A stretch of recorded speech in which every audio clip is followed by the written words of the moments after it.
am pro-Israel and proud of it, and I am pro-Palestine and proud of it. I favor a two-state solution. I want to see Israel live in peace and prosperity. I want to see the Palestinian people live in peace and prosperity. I see no conflict between being pro-Israel and pro-Palestine. Now, I am pro-Israel, not only because I'm a Jew. I am pro-Israel because I am a civil libertarian, because I have devoted my life to fighting for human rights, because I'm a feminist, because I'm an environmentalist, because I'm a gay rights supporter, because I'm a lover of peace. For all of those reasons, I support Israel.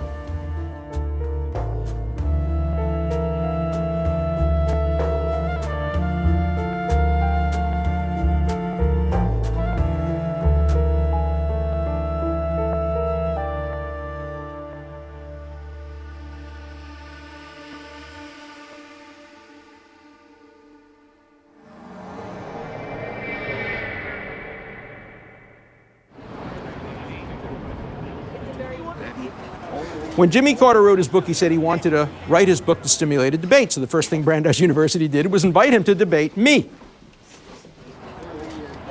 And Jimmy Carter said, no, I don't want to debate. I want to be up on the stage alone. And they said, well, how about if Dershowitz follows you? It's a great pleasure for me to be here with you this afternoon. The driving force for the resulting persecution and oppression of the Palestinians comes from a minority of Israelis and their desire for Palestinian land. When I proposed this title, by the way, the title doesn't have any punctuation in it. We intended to be Palestinian peace, not apartheid, but erroneously people have put a colon there. My bottom line was there has been no peace efforts at that time for 5 years. And the Palestinians are horribly treated, and their treatment is not known at all, or minimally, in this country. I don't have Air Force One anymore, so I have to run. But I just said that if you all have questions that I haven't been able to answer, I'll let the moderator here pick out 10 or 12 of them, and if you'll send the questions on email, I'll send you the answers back. Thank you. Thank you. Thank you again. President Carter has essentially congratulated the Palestinian leadership for rejecting Camp David and Taba. In his book, he said there was no possibility that any Palestinian leader could accept such terms and survive. I'm only glad he didn't make that statement to Anwar Sadat. It takes courage to make peace. Survival is not the only goal of a great leader. Making peace is the goal. And if the Palestinians had accepted Camp David and Taba, or even if they had rejected Camp David and Taba and come in with a counter offer, today we would not have had the second Intifada.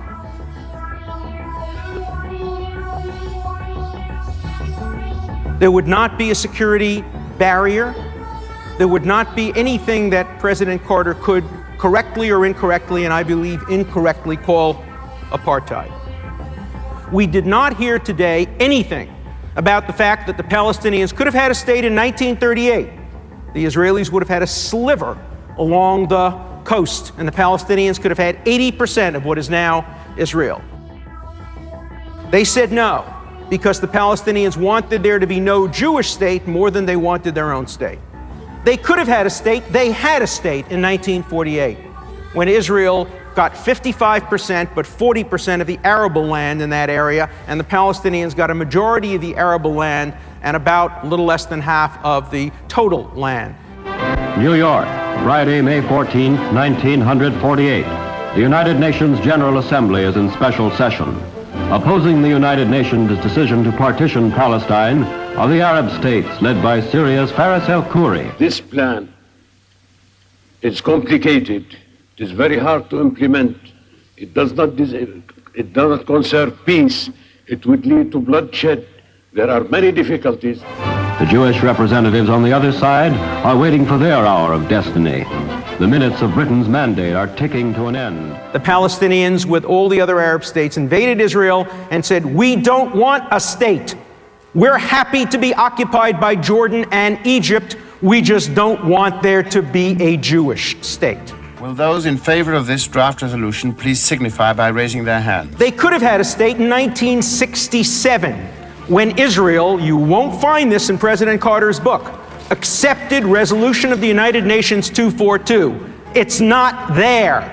But it happened. Israel accepted 242. All the Arab states and the Palestinians got together at Khartoum and issued their three famous no's. No recognition, no peace, no negotiation. They could have had a state in 2000 and 2001. They said no. They said no to an incredibly generous offer. And the state would not have been a state separated by spider-like roads. It would have been a totally contiguous state. And you can see it in the maps that are in Dennis Ross's book, the maps that were shown to the Israelis, the maps that were constructed from the actual offers made at Camp David. If you don't believe me, and if you don't believe Dennis Ross, and you don't believe President Clinton, then listen to Prince Bandar of Saudi Arabia, who was the Saudi representative to the Camp David Accords. He said that Clinton and Dennis Ross are telling the truth. He said this very reluctantly about the offer, and that Arafat is telling a lie. And that Arafat's refusal to accept the offer at Camp David was a crime against the Palestinian people and all the people in the area. But you won't read that in President Carter's book. Jimmy Carter's a very smart man. I've known him since 1976. I thought he was a man of good faith and goodwill. How can you explain always misrepresenting facts on the side of the Palestinians and against Israel? I can't fully comprehend what his motivations might be. I can say it's clear that he has not made a serious effort to understand what took place. And he's simply embraced revisionism without looking at what the actual record was. A very close friend of President Carter, Professor Kenneth Stein, who was the founding head of the Carter Center at Emory University, resigned his position after this book, and he gave one of his major reasons is he sat with Carter at many of the meetings that President Carter had after he left the White House with Middle East leaders. And he's the one who took notes of those meetings. And then he looks at what Carter says in the book about what happened in those meetings, and he says, these things didn't happen. This is not what was said. This is not what my notes say. Yes, there is apartheid in the Middle East. It exists in Saudi Arabia, where there's gender apartheid, religious apartheid, all kinds of apartheid. But Israel, a country in which equality is extended to Arabs, to Christians, to Muslims, to blacks, to whites, where Arabs serve in the Knesset, where they serve on the Supreme Court, where they serve with equal status at universities, where affirmative action is part of Israel's policy. To call Israel apartheid? In Israel proper, the law is equal to all citizens, all residents, regardless of race, color, creed, religion, and gender. This is ensured both in the Declaration of Independence and in the constitutional laws which govern all legislation.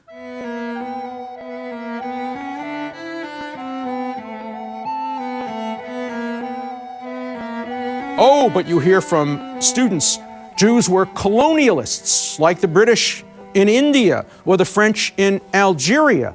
Well, who were the Jews colonialists for?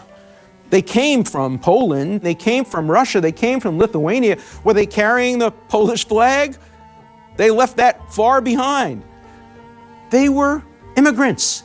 They came to Palestine for the same reason our grandparents and great-grandparents came to America, to live freely, to live a Jewish life, to partake in democracy, to escape from pogroms, to develop Jewish literature and Jewish music, and a Jewish symphony and a Jewish university, all of which happened in Palestine well before any statehood was declared. That's self-determination. There is a Palestinian narrative, and Israelis must know the Palestinian narrative. There's an Israeli narrative, and the narratives don't often join together, but there is also a truthful narrative. Israel is seen as this strange interloper, these Jewish crusaders who came and threw out the Arabs from their ancestral homes. There has been here a reversal of the perception of history and the facts of history. And I maintain that the only way you can really make the case for Israel is to go back to the historical facts. Jews probably lived in Palestine, or the land of Israel, consistently since the end of the second millennium BC, from the 1200 BC, continuously until the present day. Dealing with the archaeology of Jerusalem is an additional chapter to the very basic element that the Jewish people are staying and living in their homeland, meaning Israel. We are now above the city of David, which is a narrow spur, a hot dog-shaped hill, which has within it the remains of the earliest occupation in Jerusalem, starting about 6,000 years ago. This is the place where the stage is for most of the events mentioned in the Bible. We are facing the historical basin of the old city, which is really the core of the conflict between the Israelis and the Palestinians, the old city and the area around it. About 95%, I would say, of the sacred places are within this area for Christianity, Islam, and the Jewish people. This is the area in which the civilization of the ancient Israelites, which is the foundation of Jewish history, was forged. Last season, we found a small seal impression in a 1 centimeter diameter, something, it's made of clay, and it was fired hard because of the fire of the destruction. And on it, just actually you could read, Yehochal ben Shelemyahu ben Shuvi. This name appears in the Bible. It's a person, and he was a minister, an official, high official, at the time of Jeremiah, the prophet Jeremiah. I mean, this is a direct, hello from the past. Jerusalem is mentioned in the Bible alone by name 667 times, but the name Jerusalem is not even mentioned once in the Quran. We honor the historic heritage of Jerusalem. This is unfortunately not done by the Islamic Waqf upon the Temple Mount, who destroys even Islamic remains. I'm now in charge of sifting through material which was brutally removed by the Islamic Waqf from inside the Temple Mount in 1999 by a barbaric excavation which was carried out by heavy machinery. What is happening in a very systematic way is that the Muslims on the Temple Mount are destroying that heritage to try to blot out the fact that Islam exists at the same time as other heritages, as other traditions exist.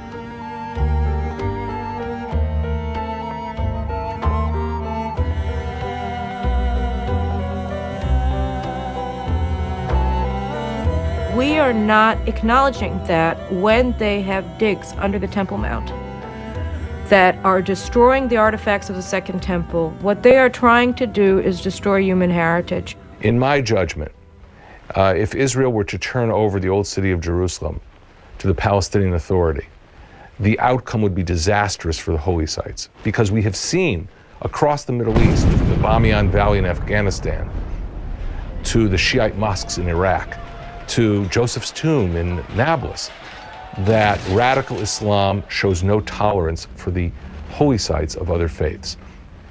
Therefore, under Palestinian rule, Jerusalem would be put in very great danger. The Jews established themselves in Palestine by dint of purchase of lands and establishment of settlements. They bought lands mostly from absentee Arab landlords who lived in Beirut or Damascus, but owned land in Palestine. They bought lands from them and established their settlements. Sometimes they had to evict Arab tenant farmers who didn't own the land but worked the land which had belonged to these absentee landowners. The Jews wanted to work the land themselves. They didn't want to share land with tenant farmers who didn't own the land. They didn't take land from anybody, and when they evicted tenant farmers, they did so within the bounds of the law. In World War I, the Jews of Israel were on the right side and supported the British and the Americans against the Germans. They were, in part, rewarded. The English had a very positive view of Zionism. Some British leaders, such as Lord Alfred Balfour, who was the Foreign Secretary, were what you call restorationists. They were avid Christians who believed that by restoring the Jews to their ancient homeland, that would precipitate the second coming of Christ. British policy in London and as exercised in Palestine was essentially a pro-Zionist policy in line with the ideology, if you like, of the Balfour Declaration, support the establishment of a Jewish state. The British in the 1920s, as they began to realize that their promises under the Balfour Declaration could not be easily implemented, tried to palliate the Palestinian Arabs by appointing a leader. Palestinian Arabs didn't have a leadership. They created a new office. They called it the Grand Mufti. The Grand Mufti is simply an interpreter of Islamic law. It's not a position that holds any political power, but the British named Haj Amin al-Husseini to this position in the hope that he would constructively interact with the British and perhaps reach an accommodation with the Jews, and just the opposite happened. Haj Amin al-Husseini became the most rabidly anti-British, anti-Zionist, and indeed anti-Semitic leader perhaps the Palestinians have ever known. British finally are fed up with the Grand Mufti. They exile him to the Seychelles Islands. He manages to escape, and he ends up in Nazi Germany, becomes an avid Nazi enthusiast. He actually visits concentration camps. He approves of the final solution. And Haj Amin al-Husseini's support for Nazism certainly does not redound to the Palestinian Arab benefit after the war. In contrast to the Jews of Palestine who served with the British Army and fought valiantly, here are the Palestinian Arabs supporting the Nazis. And this fact was not forgotten by the world community after World War II and becomes a very important part of the debate surrounding the partition of Palestine. Once the revelations emerged of what had happened in Europe, the camps were opened, the Allied troops went there, pictures were taken, pictures were broadcast around the world. The Western public opinion turned pro-Jewish, so there was massive public support in the West, especially in America, but also in England and France and other countries, for the establishment of a Jewish state. The Jews understood that they must have a state if they want to survive, and this must be the state which was going to be established. All of this translated into the UN vote at the end of 1947 in favor of the establishment of Israel, and into America's recognition of Israel immediately after its establishment on the 15th of May. A new nation is being born. In the first Jewish city, Tel Aviv, their first Prime Minister, David Ben-Gurion, proclaims the independent Jewish state. British rule is at an end. Israel's War of Independence, what the Palestinian Arabs call the Nakba, their disaster, really begins on the 30th of November 1947, the day after the UN decides to partition Palestine into an independent Arab and independent Jewish state. The Jews accept the partition resolution, the Arabs reject the partition resolution, and they declare war. They go to war against the Jewish community of Palestine. They try to isolate and destroy settlements. They cut off the roads. The Jews are almost defeated. They come close to disaster. In the spring of 1948 now, the Zionist leadership under David Ben-Gurion resolves no longer to exercise restraint, but to strike back. So they conquered swathes of Arab territory in the Jerusalem corridor, in Western Galilee, in Eastern Galilee, drove out the Arabs from these areas. Many fled as a result of fear, as a result of intimidation, as a result of shelling. Some were actually expelled by Jewish troops, but essentially it was a military move, not a political move, by the Zionist forces, who were faced with the disaster which they thought would end in a second Holocaust. So there was a partition of the country at the end of the war. The Arab states essentially signed under duress the armistice agreements, but said, well, perhaps the future will tell whether these borders will remain permanent, and in their hearts essentially wanted to get rid of Israel and to destroy Israel. They wanted a second round and a third round and so on. They didn't accept Israel's existence. Israel didn't try to expel a single Arab until the Arab revolt, until the Arab states, all of them, refused to accept Israel as a Jewish state in 1948, pursuant to the vote of the United Nations. The Arab refugee problem was caused by the fact that the Palestinians in all of the Arab states attacked Israel. Now, Israel did expel some. I certainly agree with Benny Morris's historical analysis of what went on. But of course, so did many Arab states, make it impossible for Jews to live in Yemen and Iraq and in Syria and in Egypt.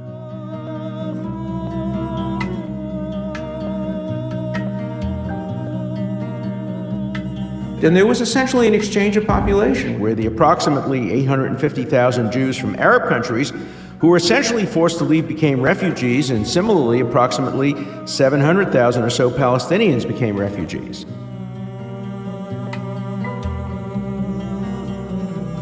And this refugee problem, because it was never solved by the Arabs, or the refugees also were not allowed back by the Jews, remains a consistent and constant problem for the Middle East, for the Palestinians who are in some way identified with this refugee problem, and for the Arab world in general, which regards the existence of the refugees as sort of a standing offense to their honor.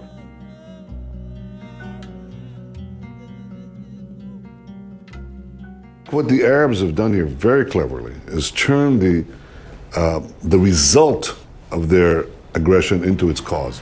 When you ask them, why are you attacking Israel? Their answer was because of the refugees. But the Arab refugees were a result of the Arab aggression against the tiny Jewish state.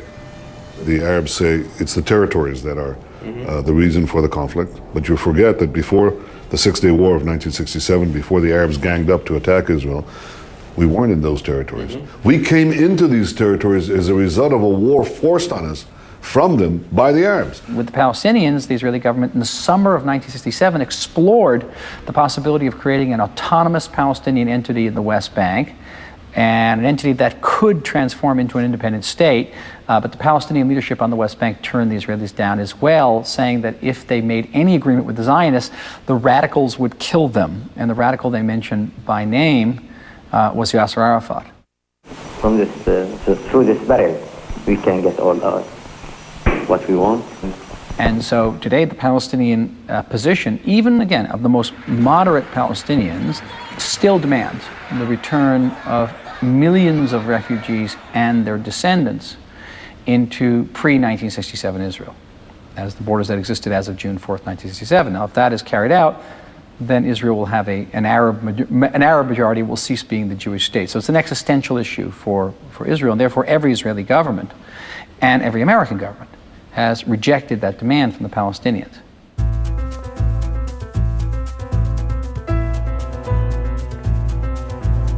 How can you have a Jewish democracy? Isn't that a contradiction in terms? And of course, that suggests that Judaism has a singular meaning, that Israel as a Jewish state is Israel as a halakhic state, or Israel as a state only for Jews. That's not what Israel as a Jewish state means. What Israel as a Jewish state means, a state in which Jewish values can be expressed, in which the flag is a Jewish flag based on the Talit, in which the national anthem proudly talks about Nefesh Yehudi, the heartbeat of a Jew, just like France is a French state and Canada is a Canadian state. Israel is not a Jewish state in the way that every Arab country is a Muslim state. If you define a Jewish state as a state based on religious, halachic, Jewish traditional law, there is a problem. But if you define a Jewish state the way Theodor Herzl and Chaim Weizmann and David Ben-Gurion and your obedient servant define it, then there's no problem. Then you speak about the nationality, you speak about the nation state, the nation being the Jews, the Jewish people who have a right to self-determination within the Jewish state.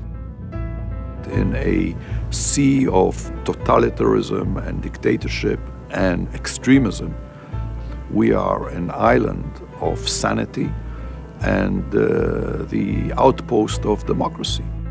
I think that if you were to privately talk to a lot of the Arab Israelis, they will tell you that in no uncertain terms they refuse to budge from Israel if there is some sort of territorial swap, if Jerusalem, the eastern part of Jerusalem, is being offered to the Palestinian Authority.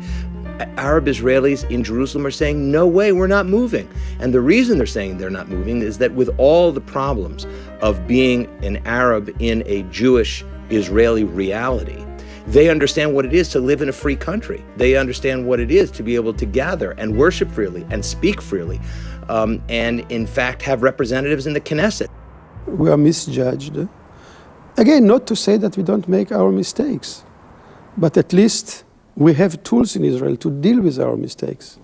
At least we have a Supreme Court, which is an open court, which does not close its doors because of standing, because of justiciability, because of the political question, because of extraterritoriality, because whatever you want.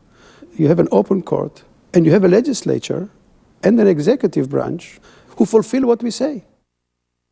Israel has desperately sought to balance human rights. The hero of this is Aharon Barak, the president of the Supreme Court of Israel, whose cases could become a course on how to balance human rights against terrorism. A man who has stood up to the Israeli government, told them they couldn't torture, told them they couldn't send people in to protect their soldiers if it puts people at risk, telling them they couldn't shoot at ambulances even though ambulances carry terrorists.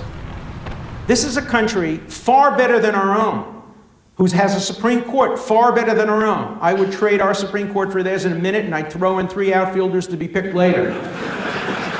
That has tried desperately to strike the appropriate balance. Has it always succeeded? No. Has it been imperfect? Yes. And I criticize its imperfections. And I urge all of you to criticize Israel whenever it warrants criticism. But I urge you all to look at the big picture. Look at the countries in the world in which real abuses of human rights occur, in which nobody is trying to strike any balance, in which you can't complain or protest the injustices. They need your help. Countries without a free press need your help. Israel has a completely open free press. Start protesting those countries. If you don't, you're a hypocrite. Israel, after all, is really fighting for the superiority of the moral code. We couldn't do it all the time because there was a Shoah, which was totally immoral, and we paid a price. We were attacked. We have had to defend ourselves, but that wasn't our choice. The minute that we have a choice to make peace, we did it. The minute we can help other countries, we do it. That's our preference. When I'm in America, I'm asked, tell me please, Your Honor, can in Israel a Palestinian go to the Supreme Court? And I'm shocked, because this guy may even be a human rights activist. Of course he can. We had 300 cases every year coming from the occupied territories. I don't know any other democracy in the world where you can petition for redress of grievance as where citizens of Israel or Palestinians in the territories can directly petition the Supreme Court of Israel for redress of grievance and go right to the Supreme Court. In Israel, everybody has standing. Everybody can challenge. Gets challenged. Everything is justiciable. Everything is subject to the courts. When the Israelis closed off access to Gaza, Supreme Court petition. When the Israelis used military means that were questionable to some, a petition to the Supreme Court. And the Palestinians win many of their cases. And that's kind of democracy in action. You don't judge a democracy by its perfection. You judge it by how it deals with its imperfections and how it responds to imperfections and what remedies it makes available not only for the majority of its citizens but for the minority of the citizens. I don't think in the history of democracy there's ever been a parliament in which a minority representative spoke so determinedly against the host state, against the host society in which they live. I listened to some bigoted speeches against Israel, the like of which you won't hear in any parliament. For instance, one Knesset member said, we got rid of the Turks, we got rid of the British, we'll get rid of you, Israelis. Unfortunately, for Israel to be able to get its story across, it's not sufficient to talk in sound bites. It's not sufficient to say, well, we want peace and they don't, or whatever, because that's not really what it's about. It's not about peace. It's about who we are. It's about what we stand for. It's about what we teach our children. And it's about what the other side stands for and what they teach their children and what values are manifested in their behavior and in their actions. And these are kinds of things that take a while to explain. Let's consider the security barrier itself. The Israel Supreme Court wrote a series of decisions saying the barrier is permissible, but that it has to take into account the needs of the Palestinian people, the needs of security, and the burden essentially is on the military to justify every kilometer of where the barrier exists. But at the same time, the International Court at The Hague ruled that the whole barrier was in violation of international law because you can't have a fence that's in territory that's occupied. Which is the correct rule of law? So the first question we asked ourselves, can you make a fence at all? And our answer was yes and no. You can have a fence if it's a security fence. You can't have it if it's a political fence, if it's a border. This you can't do because it's an occupied territory, because in order to do it, you have to take possession of land which is not your land. The second question is, if it's not a political, do you have a military necessity for it? Because only if there is a military necessity, you can build a fence. The fence is intended for one reason, is built after 10 years of terrorism. Israel faced 10 years of terrorism, 10 years of suicide bombings and roadside shootings, and more than 1,000 people killed, sometimes more than 100 people in a month killed. In a tiny country like Israel, that's a terrible toll. Multiply it by 50 to imagine the casualty numbers that would be in this country, because Israel is 1/50th the size of the United States. It reminds me how insistent in the West to call our anti-terrorist barrier Berlin Wall. I was behind Berlin Wall. Right. Berlin Wall was meant to keep hundreds of millions of people from freedom, from the free world. This so-called wall is meant to keep terrorists, not to let terrorists to reach Jews and Arabs alike and to kill them. We are standing next to the security fence. You can see the security fence on my left-hand side, and we can see the wall. We're talking about around 800 kilometers of fence, of security fence, from the north to the south. Just 4% of all of those 800 kilometers, it's a wall. This is the road number 6, the main highway of Israel that connects the south and the north, and it's less than 300 meters from here. Every simple sniper that have a very simple gun from the houses of Kalkilia can shoot very easily any kind of car that's driving along the road number 6, and those are civilians that are living in Tel Aviv, in Ramat Gan, in Beersheba, that are driving from place to place. But how can we really approach Israel? Instead of just blaming the other party, how can we really approach Israel to give, instead of bombing certain places or having checkpoints or building the wall? Israel should not compromise at all on checkpoints. Checkpoints have been extraordinarily effective. 10,000 terrorist acts have been prevented by checkpoints. And given a choice between waiting an hour and uncomfortableness and having people go into the middle of downtown Tel Aviv and blow up buses, I have to tell you, if I were a Palestinian or an Israeli or somebody from Mars, I would much prefer to see the delays and the checkpoints. Checkpoints will disappear instantaneously when terrorism disappears. The area around Jerusalem was completely open. They can enter, and they do enter from almost every side into the city. After Camp David, we paid with the life of 250 the first year, 450 Israelis at the second year, and then only when it accumulated into 1,000 Israelis exploded in discotheques, bus stations, restaurants, pizza shops, or even Passover, Seder ceremonies, that we were able to stop it by building the fence.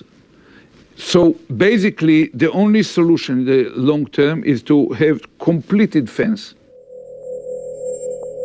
The Palestinians here, the terrorists here in the Gaza Strip, developed a different mechanism of terror of building these Qassam rockets and launching them onto Israel.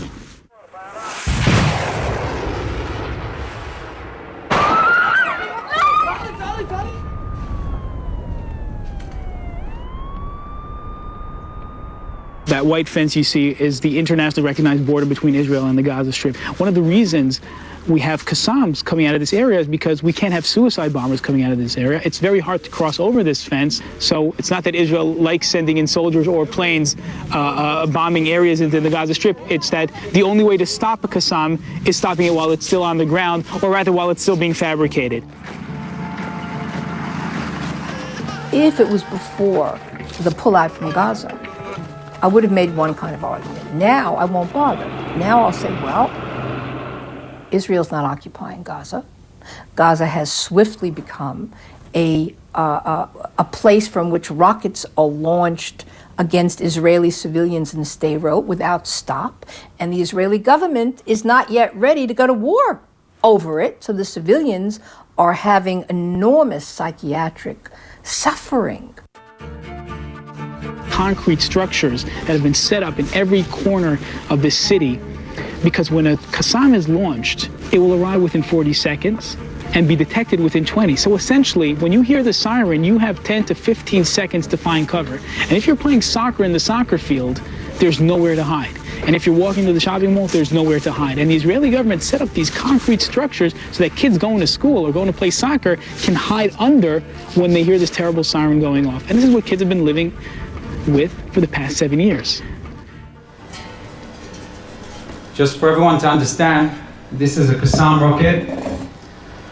At the end of the month, on the 27th, this rocket in fact landed around this area, landing in the city of Sderot, and this is just one of the 7,000. You're being attacked for only one reason, because Hamas knew that they can take advantage of Israel's higher sense of morality. They fire their anti-personnel rockets, their murder weapons, from behind human shields. Their main goal is to deliberately kill as many Israeli citizens, civilians, men, women, children, as they possibly can. But their goal is also to try to provoke the Israel Defense Forces, because this is their cruel arithmetic of death. Israel obtained footage of Qassam rockets being fired from a school, a grade school operated by the UN, by UNRWA, the agency to help Palestinian refugees. This is a school, and a terrorist with a launcher here. He is doing something very, very cynical, using children, very young children, as human shields. He is arranging the launcher with the rocket. He is running to the school, and then he launched the rocket.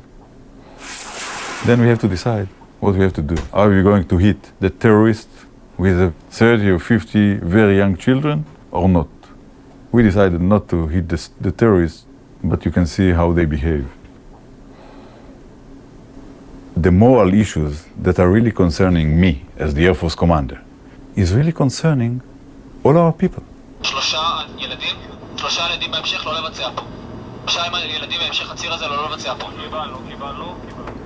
There are two, let's say, two steps while fighting or while launching a missile, for example. The first one is to give the permission from the headquarters with the best intelligence that you have, with the understanding that this is the right time to do what we want to do. And the second step is after you launch a missile, it takes time to the missile to fly. And from the time that the commander of the operation in the headquarters is giving the approval to launch, we move to the step that the fighter that are launching the missile has the responsibility by himself. הרבה אנשים מגיעים מתחתון ברחבה. הם לא מתקרבים לרכב אבל. אנשים על יד הרכב. הסט צלב לתוך השדה. הסט צלב לתוך השדה. This responsibility is so deep that each and every soldier, pilot in the Air Force and in the IDF understand that this is part of his mission, his moral mission and operational mission. Now, what do you do with a piece of information that you know that your population is undergo a missile attack originating from a school? Do you try to hit the school and tragically maybe have to deal with the consequence of killing innocent kids, or expose your own kids on the other side of the border because it's immoral to attack a school? Now, that's the type of dilemma Israel has to deal with every day. Israel said, we're cutting off the Gaza Strip. We cannot supply them with any more goods. If they want to lead their life, let them lead their life. We can no longer be intertwined with their economy. But then the world says, you're cutting off babies. This is a big prison. So what is the solution? I think every American should ask themselves, if there is a neighboring community that is hostile to mine, that is firing rockets on mine, that is trying to kill the people on my side of the border, should I be sending them food? Should I be sending them supplies? Or should I allow them to live their own life? Israel is judged in this case, I think, differently than many other countries would have been judged. And that's unfortunate, because if people were here and could see the reality, I think they would have a different perspective of what this issue is really about.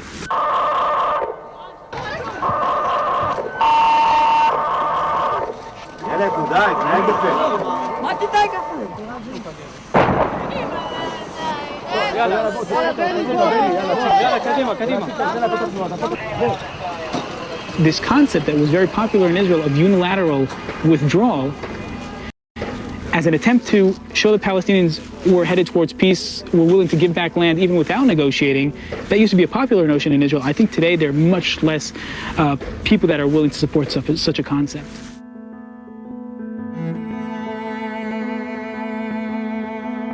Israel engages in imperfect activities. They will sometimes try to kill a terrorist, and in the process a civilian will die. So Israel gets condemned. And you point out that other countries in the world, many, many, many more civilians die in the process of attacking terrorists. And say, we're not talking about those other countries. We're talking only about Israel. Well, you can't talk only about Israel unless you're an Israeli. If you're an Israeli, you have a right to impose a higher standard on your own country, just like as an American, I'm entitled to impose a higher standard on my country. But France has no right to impose a higher standard on Israel. England has no right to impose a higher standard on Israel. Academics all over the country have no right to do that. They must apply a single standard, and the United Nations has no right to apply a double standard to Israel. The United Nations has condemned Israel more than all the other countries of the world combined. There's something very wrong with the singular focus on Israel. It's amazing that Israel is criticized on its human rights conduct. How did the United States behave after Pearl Harbor, when we were attacked by Japan? But we took Japanese Americans, some of them fourth generation Japanese Americans, who were as American as apple pie, and we put them in concentration camps. We confiscated their property. All that time, from 1941 basically to the 1980s, there was not even compensation to these people. That's how we reacted when we were threatened by Japan from thousands of miles away. Now consider tiny Israel, with a fairly large Arab population, with Arab countries right on its border, with a width of 8 or 9 miles at its narrowest point. How did Israel react after it was attacked by Arab countries and after it survived in 1948? Did it throw the Israeli Arabs into concentration camps? Did it confiscate all of their property? No. Israeli Arabs had the right to vote almost from day one. Israeli Arabs were electing members of the Knesset almost from day one. I think one of the most depressing and disturbing aspects of this abuse of human rights to condemn Israel is that the Israeli military, in a very, very difficult situation, goes to major steps to avoid human rights abuses. The civilian population should be treated humanely and with respect. The IDF has a school for military law, which provides courses in the rules of warfare to commanders and to soldiers, in the form of lectures, in the form of lessons, also in the form of computer programs, which are special computer software, which is designed for that purpose. In Jenin, 23 Israeli soldiers were killed on the ground in mines and booby traps and other things set by the Palestinians. That area, which was the hub of the terrorist attacks and the suicide bombings, could have been bombed from the air. But that would have meant a significant number of what's called collateral casualties, civilian casualties. Instead, the IDF went in on the ground, and that led to 23 soldiers being killed, a very large number in Israeli terms. This Palestinian fighter, a senior member of Islamic Jihad who surrendered in Jenin. Their weapons, he said, were guns and locally made bombs and booby traps. Anti-personnel bombs, maybe 1,000, 2,000 spread throughout the camp. But they thought the Israelis would attack with planes and tanks, not foot soldiers. It was like hunting, like being given a prize.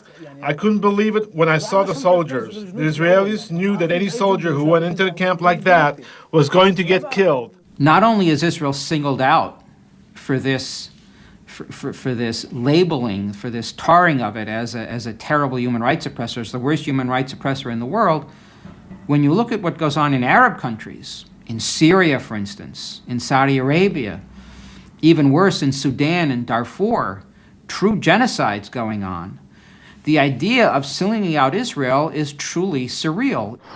How is that in a world in which, human rights has emerged as the new secular religion of our time, something which we would all embrace, something which has been your life's work, that Israel is characterized as the meta human rights violator of our time? Out of 12 condemnations in the first year of operation of the UN Human Rights Council, all 12 condemnations are against one member state of the international agreement, which happens to be Israel. But the worst thing about it is that the major human rights violators enjoy exculpatory immunity. No condemnations, not of Sudan, not of China, not of Syria, none whatsoever.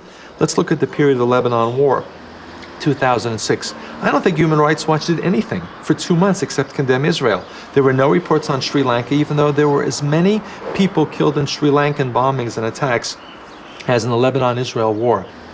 How do they pick their agendas? It can only be explained on the basis of emotion, political obsession, not on the basis of human rights.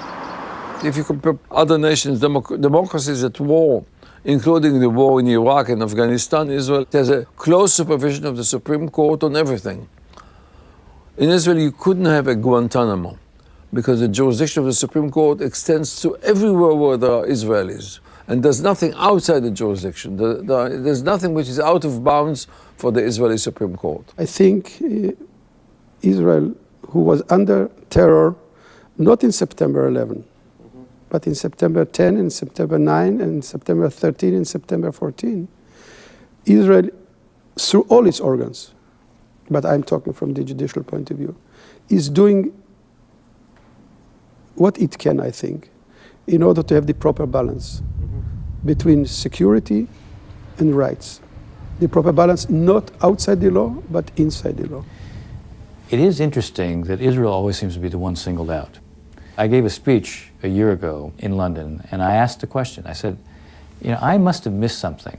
I must have missed the boycott resolutions they had on Syria, because after all, the Syrians are responsible for assassinating a Lebanese prime minister.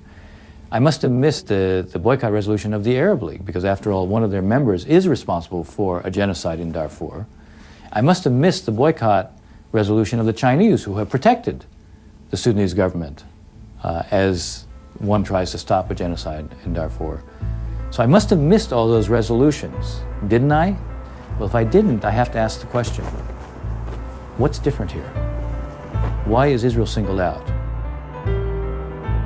The use of the United Nations to promote anti-Semitism and to promote hatred and the demonization of the State of Israel began right here, in this very room.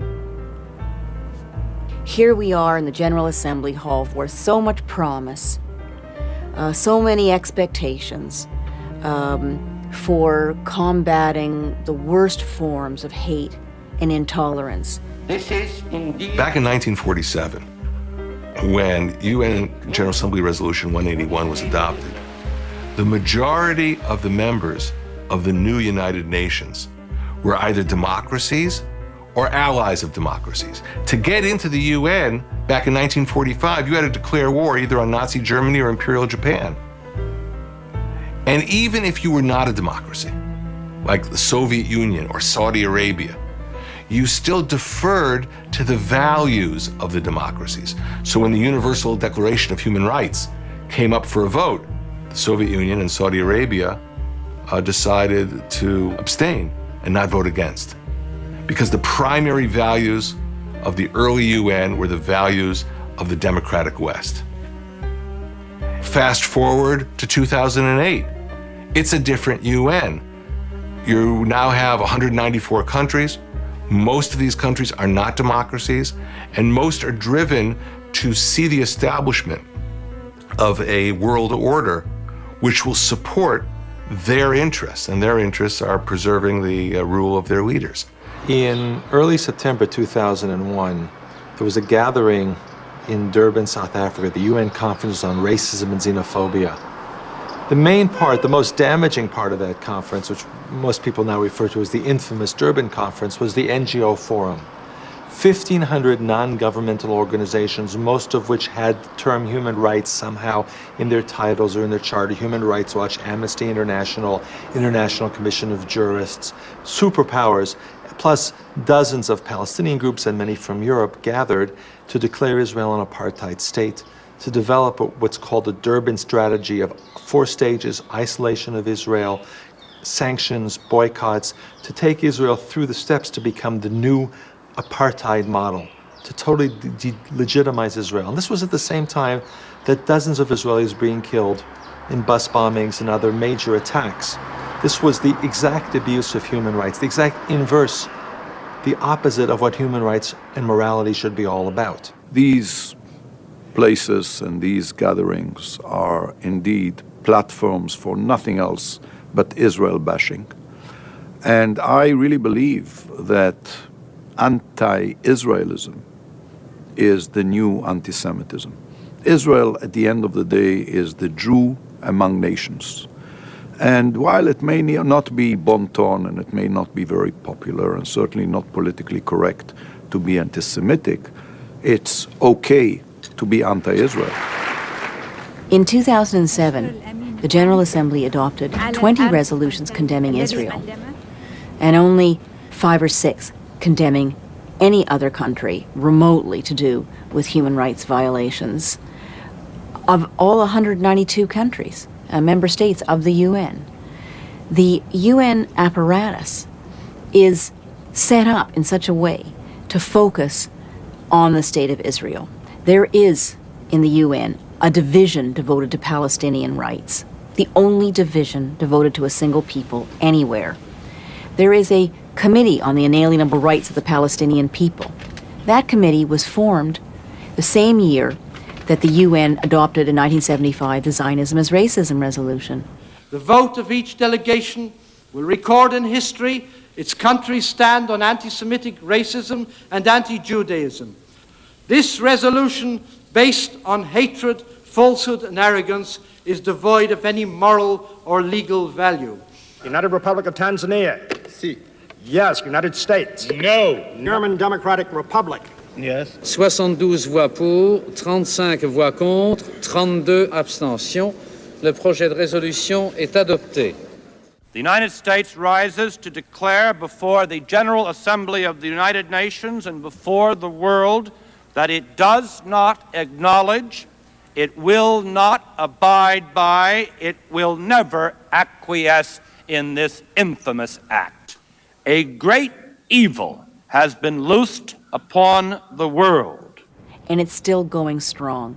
So in other words, although the resolution was rescinded, the body which was set up to implement the resolution still operates today. Supporters of Israel feel that it is harshly judged by standards that are not applied to its enemies.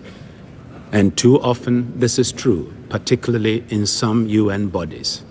So when people savagely criticize only one country, and it's the only Jewish state, and when they do it in the name of being anti-racists, I look at them and I say, but what they're doing is racism. There are rights of return.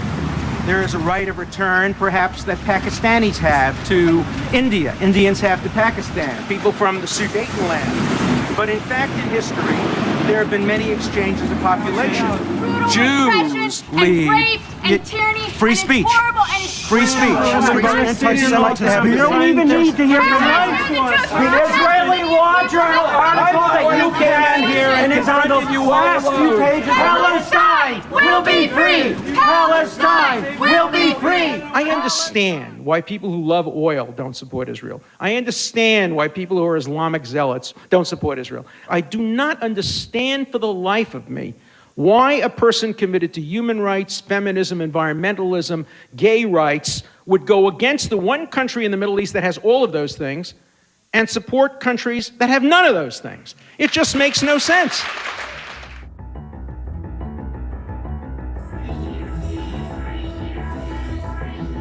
Criticism of Israel is not anti-Semitic. But just because you're critical of Israel doesn't mean you're not anti-Semitic. When you make criticisms that partake of Jewish stereotyping and talk about Jews controlling the media and Jews controlling politics and Jews being selfish, that begins to go over some lines. I taught in my class the accusations of Henry Ford against the Jews in the 1920s. Henry Ford wrote a series of books. First they were articles and then published as books called The International Jew. And what is striking about those volumes is there is nothing which he doesn't blame on Jews. Contemporary music, which he hated, he blames on Jews. The problems of cities, he blames on Jews. Hollywood blames on Jews. Troubles on the American farm, he blames on Jews. Now, in each case, he was able to find, if you look far enough, he found one Jew here, one Jew there, to make it look persuasive. But of course, historians studying the material today understand that Henry Ford's International Jew tells us much more about Henry Ford than it tells us about Jews. Right here at Harvard, right in this campus, right behind us, there is a professor by the name of Professor Stephen Walt. He and a colleague from the University of Chicago, John Mearsheimer, both regarded as very prominent political scientists, wrote a very controversial book, Israel Lobby and United States Foreign Policy, in which they claim that there is simply no case for Israel and the United States to have any kind of special relationship. They say there is no moral case, there is no legal case, there is no political case, there is no case in terms of U.S. interest. They say that it is against U.S. interests to have this close relationship between Israel and the United States. And they ask themselves, why, therefore, does this relationship exist? And they say it is because of Israel that the United States has a terrorism problem, and it is because of Israel that the United States was attacked on 9/11. Now, none of these things are true. Are they terrible scholars? Are they incompetent? Or do they simply choose to believe anything that is anti-Israel? Which is why people like David Duke, the neo-Nazi and former KKK leader, applauded their papers. He said, "This is great, this is what I've been saying all along." They ought to worry if somebody like David Duke says that their paper was great. You know, Walt and Mearsheimer have it exactly backwards. There is a lobby that has had too much influence on American foreign policy, that doesn't reflect the attitudes of Americans, and that buys its influence through money. It's called the Saudi lobby. No American supports Saudi Arabia, and yet Saudi Arabia has enormous influence in Washington. The reason Israel has substantial influence in Washington is the vast majority of Americans support Israel. It's a free vote for most congressmen and senators because their constituents back home support Israel. That's democracy in action. Let's take a look at where Israel is in the Middle East. Let's look at what they face in the Middle East. They face Hezbollah in the north, they face Syria, they face Iran, they face a radical Islamist threat that is unrelenting in terms of the nature of that threat. So to the extent to which, in fact, they face daunting military challenges, or at least what could be ongoing threats and potentially existential threats, especially with someone like Iran, it's not a surprise that we would have a significant stake in providing Israeli security assistance, in no small part because Israel has always said, we'll fight our own battles. We don't want you to fight our battles. I don't think it's understood enough in the West that the anger, the rage of radical Islam on Israel is because radical Islam thinks of Israel as a reflection of, as an extension of Washington, D.C. in the Middle East. That's what they say. You can find it on all of the Arab websites and the Muslim websites, that they look at Israel as an extension of Washington. They're not angry at Washington because of Israel. They're angry at Israel because they look at us as an extension of the freedom and democracy that is what America is all about. It has been a premise of American policy for a long time that if you're going to be able to make peace in the Middle East, and we have been in the forefront always of trying to promote Arab-Israeli peace, Israel is not going to be able to make peace if it feels highly insecure. So one of the purposes is to give Israel a sense of confidence, a sense of its security, both in terms of the nature of the American commitment, but also in terms of providing them the wherewithal so they can feel confident that they can handle security on their own. In Congress, when it comes to Israel, we always speak with one voice. Any time that Israel is perceived as weak in the Arab world, any time that Israel is perceived as losing, as being what Osama bin Laden refers to as the weak horse, then the same people who are attacking American forces in Iraq and in Afghanistan and seek to attack the United States mainland believe that they are on the march. It's easier for them to mobilize supporters, to mobilize recruits, because they say, wait, if the mirror image of the United States in the Middle East, as we see it, as jihadists see it, Israel, is losing, then that means that America is losing. And if Israel can be destroyed, then obviously America is next on our list. Iran sits on, obviously, one of the major pools of oil in the world, and yet they have to import gasoline because they're short of refinery capacity. It's a tremendous strategic liability that they're short of refinery capacity, and yet they're not putting their money into refineries, they're putting their money into nuclear power and long-range ballistic missiles. The question is why? I think it's pretty clear. The only answer is they want nuclear weapons. And not just nuclear weapons, but the ability to deliver those nuclear weapons through long-range missiles, and not just hitting Israel. They're already well past the point of being able to hit Israel with their missiles. They can now hit Western Europe, and they are approaching the ability to hit parts of the United States with these missiles. Rafsanjani said a few years ago, if we get a nuclear weapon and drop it on Israel, we will kill 3 to 5 million Jews. They will drop it on Tehran, kill 10 to 15 million Muslims, and the trade-off will be worth it. When you hear a leader of a country say that, and you know that the country is seeking to develop nuclear weapons, you don't wait until the bomb drops. Iran is a threat to its own neighbors. I mean, it undermines regimes in the region, it works with radical elements in different places, it represents an ideology. Our borders are not relevant. The crucial day is a day in which Iran's neighbors which are part of the Arab world and Muslim world, understand that the world is not determined enough to stop Iran, because we live in a neighborhood in which whether you beat the bully or join it. And while we are talking in terms of two different camps of moderates and extremists, this can change in a day, in a moment in which those which are part of the pragmatic camp understand that the world is not going to stop Iran. We cannot afford this.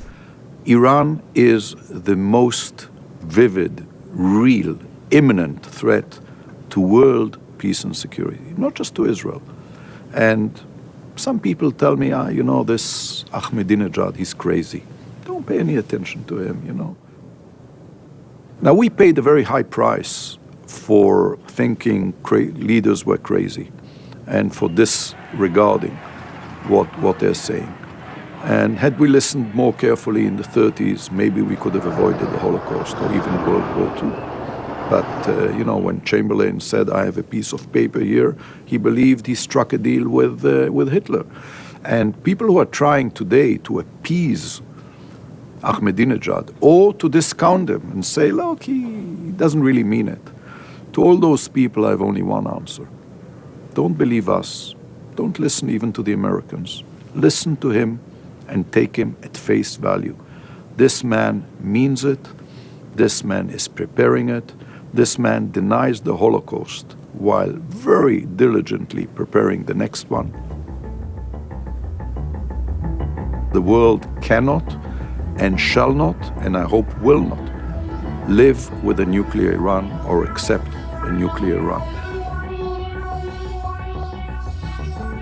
Radical Islam today, whether it's of the Sunni variety coming out of Saudi Arabia or the Shiite variety coming out of Iran, sees democracy as the enemy. Their goal is to establish a theocratic state run by mullahs in the case of Iran, run by the shared power of the Saudi royal family and the Wahhabi clerics in the case of Saudi Arabia. But the idea that the decisions that affect your life are made by the people is something which is anathema to the two main strands of radical Islam. I think it is the case that if Iran had the nuclear capability, those who would say, gee, deterrence worked in the Cold War, it'll work here, they are misreading the nature of this Iranian regime, especially at least one segment of it that is quite missionary and ideological and almost mystical in terms of its view of the coming of the 12th Imam. And where the consequences are so severe, you have to be quite concerned about it. Do I think that they would go ahead, even if they had the capability, and drop a bomb on the Israelis? Not necessarily, but do I think that they might find a way to transfer and deny that they transfer the capability? That worries me much more. When you say transfer capability, you mean to Hezbollah or some other surrogate group that might be able to have nuclear-tipped rockets or be able to smuggle dirty bombs into Israel or other countries, including the United States? Absolutely, because look, Iran denied they provided anything to Hezbollah militarily, when we know that they provided almost over 90% of their military material in terms of all the rockets. So you could say nuclear weapons are different. One of the things we have to do as a result is we have to have real accountability, to create the real pressure on them so that they would understand that there would be a catastrophic consequence for them of any kind of transfer. When you have a crazy ideology that is bent on world conquest, and it begins with anti-Semitic rantings and then with anti-Semitic pogroms, that fire will soon spread to other peoples, to other countries, and ultimately to the entire world. The Western governments know that Ahmadinejad and Iran are racing to acquire nuclear weapons. They know that they're not only out to get us, but out to radicalize the entire world and to dominate the entire Middle East and well beyond that. They say we can hoodwink anyone, we'll get this bomb and then we can use it. We can use it and we can use it again, or we can use it as an extortion for our mad fantasies of reestablishing some Islamic caliphate that goes from Iran to Spain. The main point that wasn't understood in the 30s, and perhaps is not understood today, that it never ends with the Jews.